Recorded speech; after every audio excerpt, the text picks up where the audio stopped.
ओम नमः शिवाय। मैं रीना शर्मा आपका अपने चैनल एस्ट्रो ज्ञान में स्वागत करती हूँ। 29 मार्च 2025 को शनिदेव अपनी राशि परिवर्तन कर रहे हैं, तो शनिदेव का गोचर होने जा रहा है। तो इसको लेकर काफी लोग बहुत चिंतित हैं, क्योंकि काफी राशियों की साढ़े साती स्टार्ट हो रही है, काफी राशियों की ढैया भी स्टार्ट हो रही है, काफी राशियों में शनि के गोचर का अच्छा और बुरा प्रभाव पड़ेगा।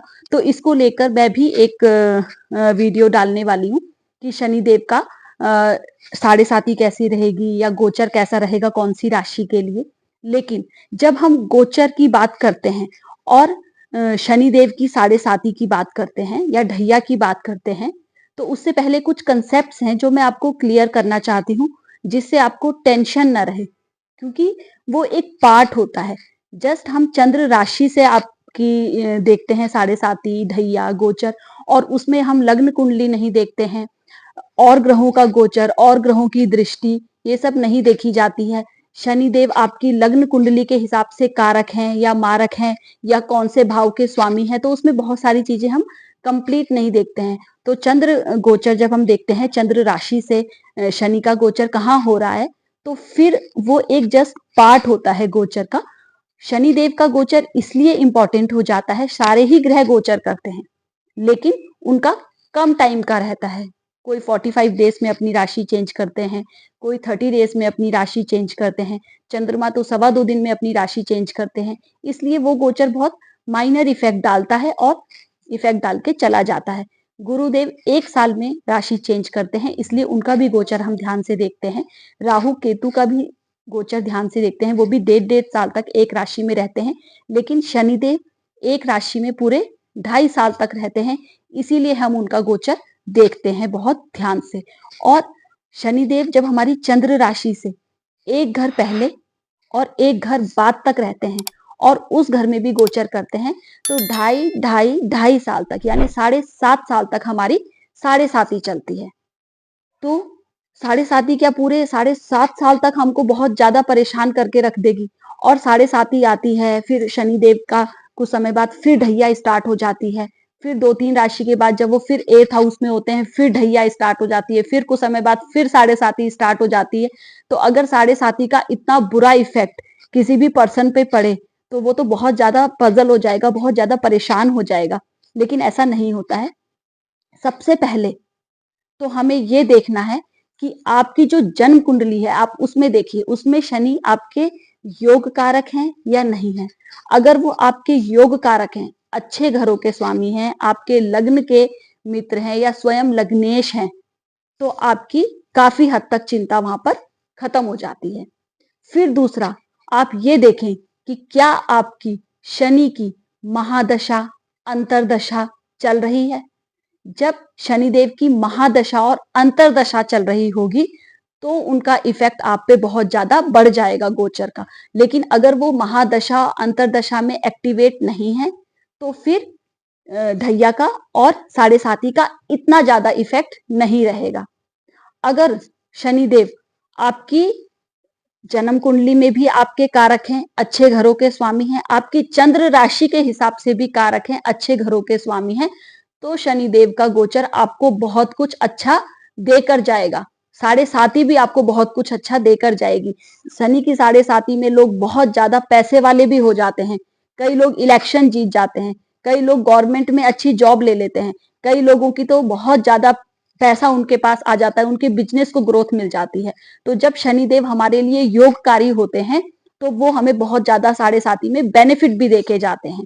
लेकिन अगर वो जन्म कुंडली में मारक हैं, बुरे घरों के स्वामी हैं, बुरा इफेक्ट दे रहे हैं, और गोचर में भी उनका इफेक्ट हमारी चंद्र राशि में खराब आ रहा है, तो फिर हमें उनके उपाय करने चाहिए, हमें उनका दान करना चाहिए, उनकी पूजा पाठ करनी चाहिए, ताकि वो हमें उसमें थोड़ा सा रिलीफ दे सके अपने रिजल्ट्स में।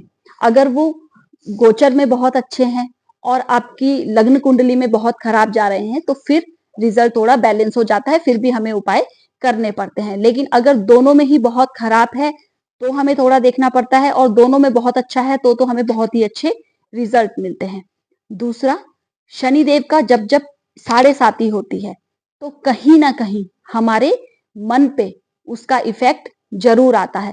या जब भी शनिदेव राशि परिवर्तन करते हैं, कोई भी बड़ा ग्रह जब राशि परिवर्तन करता है तो इसका थोड़ा बहुत इफेक्ट तो आता है, क्योंकि कोई भी ग्रह जब राशि परिवर्तन करते हैं तो वो अपने कारकत्व के हिसाब से हमें रिजल्ट तो देते हैं।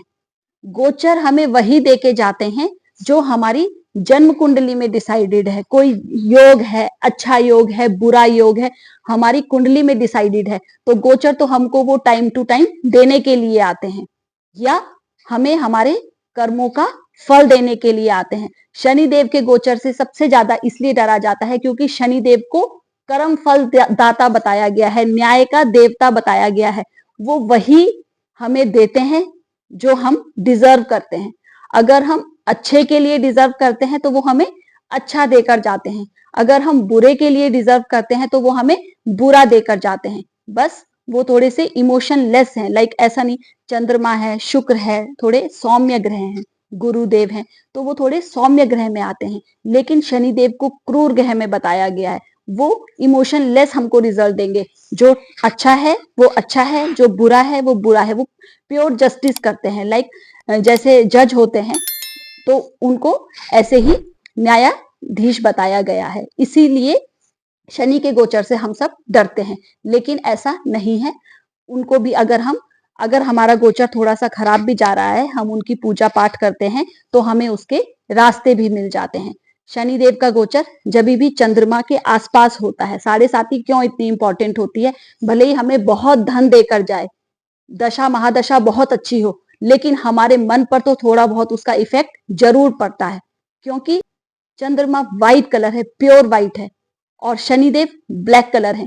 व्हाइट कलर पे अगर थोड़ा भी ब्लैक कलर का एक बूंद और एक छींटा भी पड़ जाता है तो व्हाइट कलर में साफ दिखने लगता है।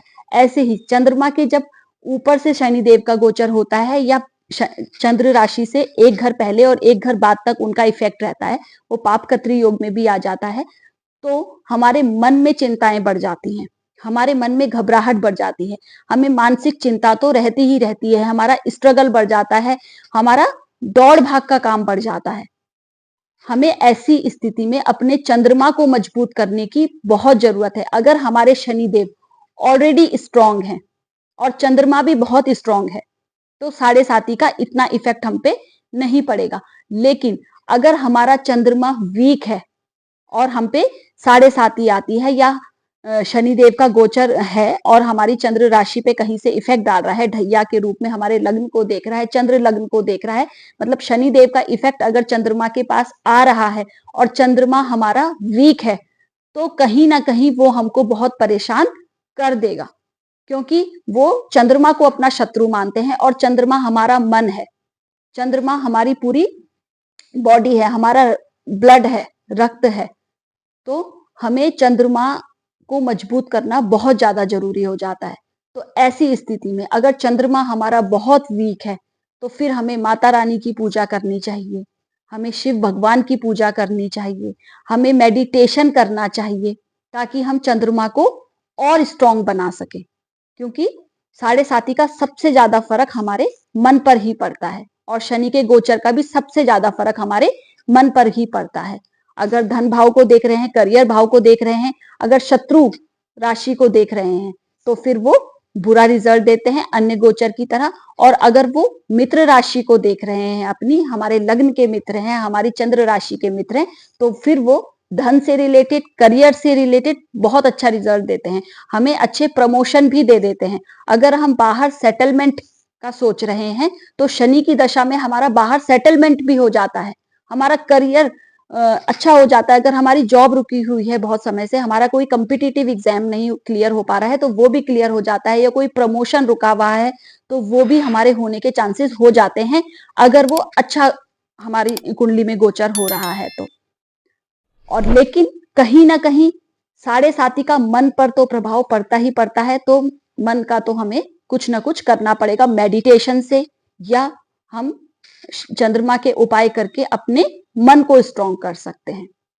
तो आशा है ये वीडियो आपके लिए इंफॉर्मेटिव रहा होगा। 7.5 और गोचर से लेकर आपको कुछ कंसेप्ट्स आपके क्लियर हुए होंगे। अगर आपके और भी कुछ डाउट्स हैं तो आप कमेंट बॉक्स में मुझसे पूछ सकते हैं, तो I will reply over there. और उसके अलावा आपका जो भी राशि साढ़े साती में आ रही है, जैसे मेष राशि में साढ़े साती स्टार्ट हो रही है और मीन राशि में भी साढ़े साती का इफेक्ट रहेगा और आई थिंक कर्क राशि की ढैया तो खत्म हो रही है, सिंह राशि में ढैया स्टार्ट हो रही है और धनु राशि की भी ढैया स्टार्ट हो रही है। तो इन राशियों पे मीन राशि की भी साढ़े साती अभी चलती रहेगी और जो अदर राशि है उनमें शनिदेव के गोचर का फिर मैं एक कंप्लीट वीडियो बनाऊंगी कि आप पे साढ़े साती की आपकी राशि पे क्या फर्क पड़ेगा और शनिदेव के गोचर का आपकी राशि पे क्या फर्क पड़ेगा। तो मिलते हैं हमारी नेक्स्ट वीडियो में। Thank you very much.